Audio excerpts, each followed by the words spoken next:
The next big misconception that is spread so often in the medieval period is regarding drinking water, okay? I've heard this a lot in many different documentaries and many YouTube videos and stuff like that, where they say the water was so bad in the medieval period that it was contaminated, you'll get sick in drinking it, so everyone drank ale. Just if we could slow down and just really process that. I mean, you can debunk this just by thinking about it. It's like, really? For at least 500 years, if not 1,000 years, for all of medieval Europe, people weren't drinking water and they were only drinking ale? No, it's just, the idea is stupid. Of course not, okay? People drink water, and what they do is they test if the water is clean or not. If the water is clean, they have a clean water source, and they will drink it, okay? Now, having said that, water is nice, we need water to live, but we do enjoy flavoured drinks, okay? And so, of course, all throughout the medieval period, people were making wine or mead or ale, of course, okay? A lot of them were far less alcoholic than we might assume, and then there's the idea that people are aware of what alcohol does, okay? And so people generally, this is where it gets really bad, when they take one thing that did happen and then apply it to the whole medieval period across all medieval Europe, okay? Then they think, well, if that's the case, everyone must have been drunk all the time, and then they say in the medieval period everyone was drunk. No, of course not. People aren't stupid. They know what being drunk is like, and they know, I'm going into battle, I might not want to be drunk. I need to use my head. I might not want to be drunk in this circumstance. They're not going to say, oh, well, because there's no water anywhere, I'll just have to drink ale and get drunk anyway.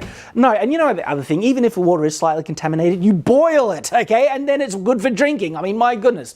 All right, so why were some waterways contaminated in the medieval period? Well, animals do their business in water, okay? So even if you don't have humans throwing their own feces in it, there's a chance that it might be contaminated just off the bat. But when you have that, and again, one of the main ways of waste disposal in the medieval period was chucking it in waterways. Not in all cases. Sometimes they just dug a pit in the dirt and buried it.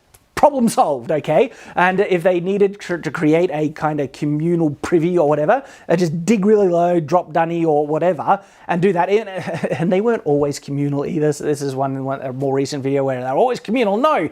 People, there was such a thing as privacy, though. They weren't nearly as prudish in the medieval period because of just practicality. Sometimes it wasn't practical to have complete privacy, and so, of course, yeah. But sometimes people did want privacy, and you could attain it. It wasn't out of the realms of possibility. The main situations in which water would become really contaminated from human waste specifically is when you get a large group of people, okay? Large towns and cities. Now, this is another kind of thing that people think. In medieval Europe, people just dumped their feces and poo onto the street. And this comes from accounts about Britain, specifically London. We'll shelve that, we'll come back to it because there's more nuance to that one as well, because people think, well, because it happened here, it happened everywhere. No. But all right, if you have a large town of people and they're dumping all their feces in the water, well, then it's going to be contaminated. Did that mean people didn't drink it? Well, no, actually, sometimes people did drink it and they got sick and they died a lot from it as well. There was a lot of death and sickness, and one of the reasons was drinking contaminated water. But guess what? That's evidence of them drinking the water, not saying that they never drank the water, but sometimes they didn't. And in those situations, yeah, okay, making ale would be a safer alternative, and that's where we can see instances of this happening, but not in all cases, all right? If you're in a village or a town or in the country or anywhere, even if you're in a city, all right, if you have found a clean water source, you would of course drink it because water is convenient and you don't want to be drunk all the time. All right, dealing with human waste. Let's go in there because we kind of branched off in it. And yes, in many instances, they dumped it in the water, but not in all instances, okay? Of course, we saw that a lot in, medieval London, and even not just medieval London, like the industrial period later in London. The Thames, horribly contaminated. I mean, my goodness, and even today I don't think you want to drink out of it, like, at all. In fact, most waterways near cities you don't. Like, I just think of the Yarra in Melbourne, near where I live. You don't want to drink out of it. But if I go up the hill a little bit and find a creek, generally the water is perfectly fine to drink. So again, nuance, differences. Now, there are recorded instances of people dumping their crap and poo onto the streets, all right?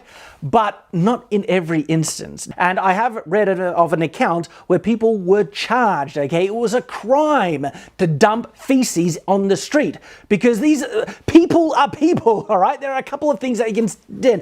Poo smells foul to us, okay? If it smells bad for us, Yes, it smelled bad for our ancestors in the past. They don't want to walk through crap on the street everywhere. And so there were actual laws in some instances in place that had held penalties for people dumping their crap on the street because you don't want to smell it and you don't want to step in it, all right?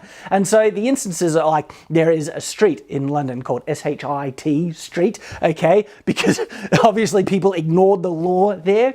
But that's not to say all throughout medieval London, there was poo on all the streets. No, okay? There was a thing called night watchmen. I mean, that was their job to collect poo. In houses, they actually had poo pits, like cesspits and stuff in individual houses, and they'd be cleaned out weekly, if not daily, if you had enough money. Yeah, then they took it to the river and dumped it in the river, but they had organizations, okay, like there was jobs to clean the poo out of their houses. They wouldn't need to do that if all the poo was being dumped on the street. So that's evidence that it wasn't always dumped on the street.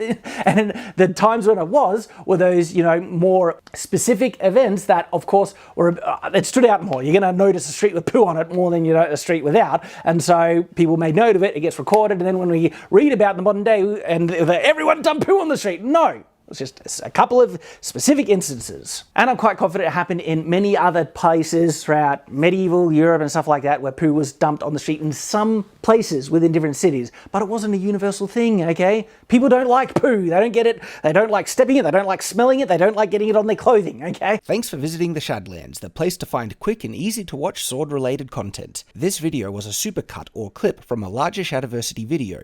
If you'd like to see the full-length video, please click on the provided links and I hope to see you in the future.